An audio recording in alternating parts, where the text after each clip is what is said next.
အားလုံးပဲမင်္ဂလာပါအခုဒီဥစ္စာရောပေါ့နော်ဒီဗီဒီယိုဖိုင်ကိုကြည့်နေတဲ့သူလေးရဲ့အတွက်အခြေရေးဟောကြားပေးမှာပဲဖြစ်ပါတယ်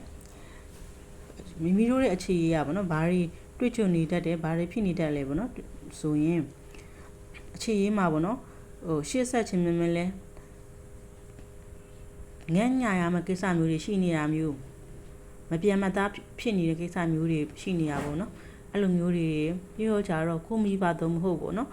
ချစ်သူကြားမှာနည်းနည်းလေးပြာများနေရတဲ့အနေအထားမျိုးတွေလည်းရှိတတ်တယ်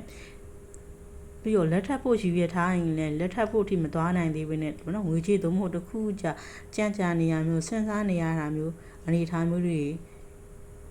ကြုံတွေ့ရတတ်တယ်ပေါ့နော်တခုခုကြောက်ပေါ့နော်အခြေရေးကိုအရန်ဦးစားမပေးနိုင်သေးတဲ့အနေအထားမျိုးတွေတွေ့ရတယ်ပေါ့နော်